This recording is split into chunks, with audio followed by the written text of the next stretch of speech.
Will Patriotika save SJW Marvel? No. No, it won't. But it's still okay.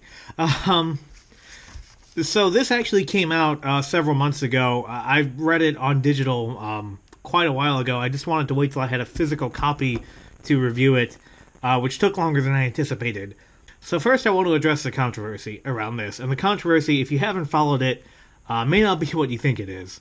The controversy is that the creator of this comic, Ron Z, went out and he said that anybody that has worked on Alt Hero, don't bother trying to work with him.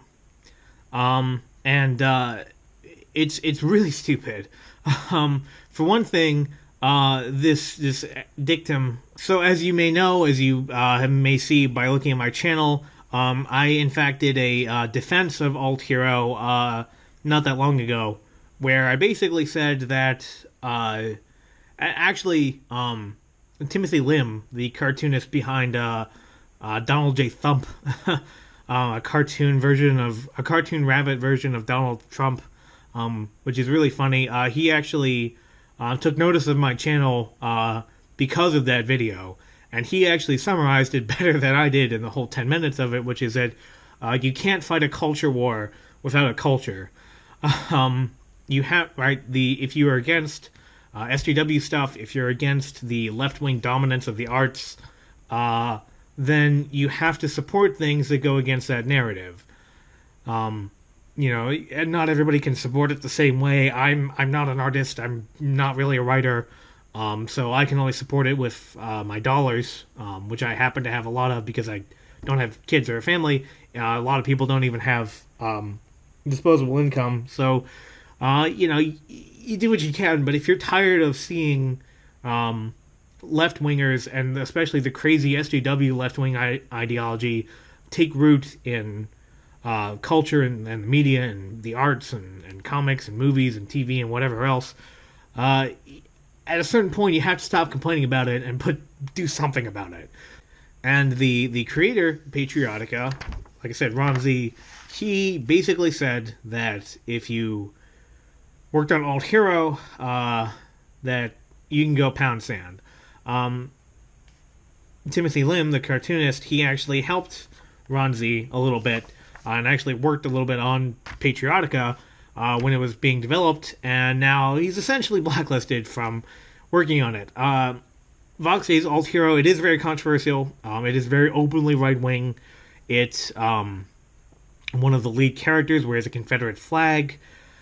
I can, on the one hand, I can see where, because I don't really know Ron Z's politics. I don't know if he's a conservative, I don't know if he's a libertarian, I don't know if he's a left-winger who's tired of the SJW stuff. I really don't know where he's coming from. But it is kind of stupid to get upset that the rebel character, the character wearing a Confederate flag, which is designed to upset SJWs, it's kind of hypocritical for him, I think, to get upset at somebody who's trying to needle SJWs from one perspective when Patriotika exists for the same reason, just from a different perspective. So on the one hand, I do think that Ron Z is in the wrong. However, I know Captain Cummings, for example, actually ripped up his physical copy of Patriotika because of this whole controversy. I don't like to take sides during these things. I think that Ron Z is wrong. I think that he's being hyperbolic and stuff, but at the same time, every little bit counts. He shouldn't have, as they say, punched right. That doesn't mean that we should punch right either. Now, I'll admit that because of that controversy, it has dimmed my enthusiasm for anything else that Mount Olympus Comics may be doing. So I don't know. We'll see how that goes in the future. But in any case, my physical copy of Patriotika 1 is finally here, and I'm going to be reviewing it. This is going to be relatively brief. This thing is fairly short on story, which is not a bad thing.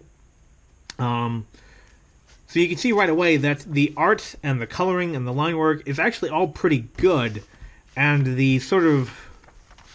it's this sort of stripped down coloring makes it so that the character features stand out a little bit, which is good. So I mean, this stuff is on par with kind of stuff that Marvel's putting out nowadays.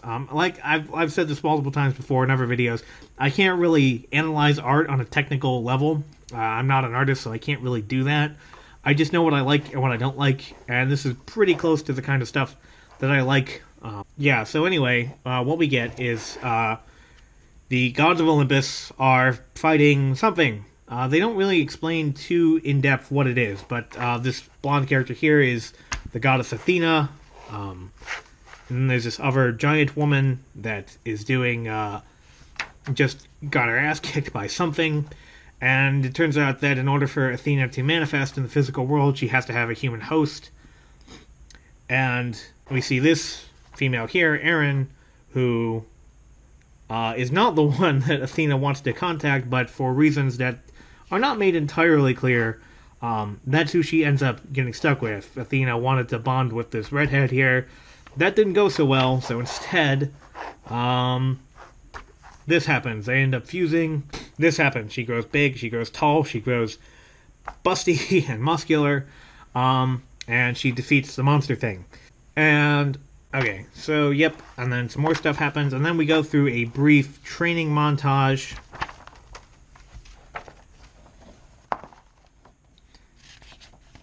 And then we finally get to the part where she becomes the title character, Patriotika. So, okay, so you may look at this, right? And you may say, well, this is just really silly. It's just so, it's almost like a parody of a superheroine. And it almost is. But, and this really surprised me. This was the thing that kind of blew me away about this issue when I read it online months ago. So, you know, you look at this costume and you say, well, that's just really silly. Here is why she picks this costume. So she's showing up to Iraq or Afghanistan, somewhere in the desert, and the U.S. Army is fighting this bug monster. So she uses, because she has, it's not really made clear what her powers are, but they seem to be flight, super strength, speed, invulnerability, which are the basic flying brick archetype superpowers, but also some kind of magical ability. So with that, she changes her rather generic black suit to this, the very exaggerated costume on the cover. And so here's the thing, right? The reason why she does this is because when she shows up and she starts using her powers, the army doesn't know that she's on their side. So they start attacking her as much as they start attacking the bug monster because they really can't tell the difference. So this costume is intentionally exaggerated. This lets you know from a distance that who she is and what she stands for just by looking at her. Like, you can immediately profile this character as a superheroine without having to try. Now, here's the part that blew my mind, right? You look at somebody like Kamala Khan. Kamala Khan's costume is a blue dress over a pink bodysuit and boots. And Kamala Khan has gotten a lot of praise from the left, from people that feel like this kind of superheroine is silly. But the thing of it is, this costume is more quote-unquote practical than Kamala's. Because this costume is made to do one thing. It's made to be easily identifiable from a long distance away. She's super strong. She's invulnerable. She can use magic, so she doesn't really need protection from either physical damage or the elements. But what she does need is to be able to be profiled easily. That way, when she's on the scene of some inexplicable monster attack or whatever is happening, you know exactly who she is and what she's doing, even when she's moving really fast or moving from really far away. Kamala Khan, on the other hand, her power is shape-changing. And yet she has this overdress that... Where did she even get the unstable molecules to use that dress, by the way? Like, how did that happen? But whatever. In any case, so she has this dress that... It has a skirt, it has a scarf, and these things would necessarily limit the ability to shape change. Maybe not a lot, but a little bit. I mean, you look at every other shape changer. Reed Richards, Elongated Man, Plastic Man, Elastigirl from Incredibles. They all have skin-tight bodysuits that, through some sci-fi magic, have been allowed to stretch into any identifiable shape. And the reason it's skin tight is because you need that suit to be able to conform in any way. But with Kamala, it may not be much, but that dress is necessarily going to interfere with her. So you look at it and you think, oh, that's kind of cute, that's kind of girly. It's not exactly like a traditional superheroine thing, but when you really think about it, it's actually not that practical. Whereas this, as silly as it looks, actually is practical. And that kind of blew me away when I realized that. Another thing about this, right, the whole reason that Patriotika exists, the meta reason, and it's possible that this guy may have done this in the 80s or the 90s, but most likely, the reason why Patriotika exists and the reason why it became so successful, because I don't think Ron Z intended it or imagined that it would become as successful as it did. And it was a grassroots sort of thing.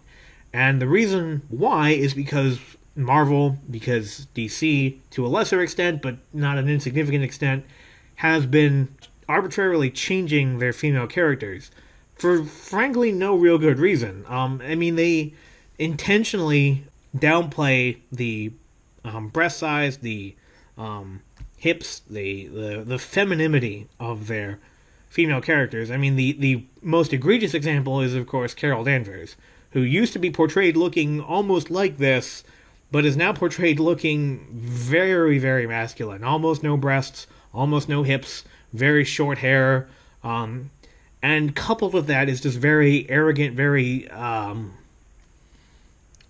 almost want to say bitchy, but it really isn't. It's almost like a very masculine, angry personality, which is true to lesser extents of a lot of recent Marvel characters that have either been heavily redesigned or heavily altered.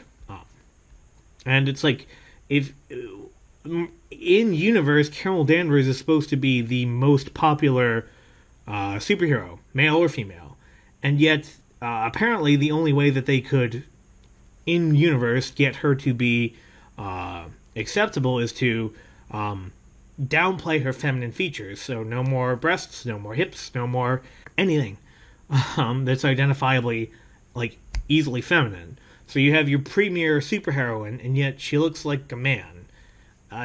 Is that really progressive? Is that really like you're celebrating femininity by downplaying it? Or more accurately, perhaps, you're celebrating femaleness by downplaying femininity? That's the only way a female can be portrayed as strong, is to look more like a man? I mean, Patriotika, we see it right here. I mean, she's very muscular, very tall in this picture, but she's still feminine. You still see her in feminine poses like that. She doesn't act like a huge bitch. She's still very feminine, even though she's very muscular. But Carol Danvers, I'm using her as she's the most obvious example to use. There could be others, but she's the most obvious one. So this, like I said in my alternate comics video, a falling camel attracts many knives. This would not have existed if Marvel had not done a lot of stupid things with their characters.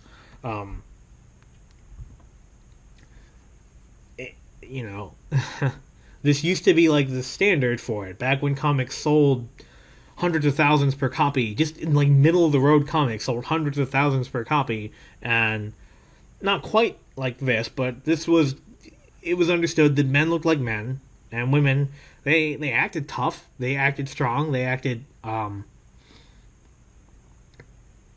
very confident and competent, but they didn't downplay their femininity to do that. This comic does that very well, and modern day comics, especially Marvel, suck with it. So obviously Axel Alonso, editor-in-chief, is out at Marvel. He was the one that was in charge when they did a lot of this stuff. So we'll see if C.B. Cebulski changes that or not. But it's just very fascinating to know that something like this not only exists, but it fundamentally only exists and became popular because of what Marvel's doing. So tell me if you read this. Tell me if you liked this. Tell me if the controversy around this put you off of it at all. Like, comment, subscribe. In any case, this is Unranked Chevron signing off.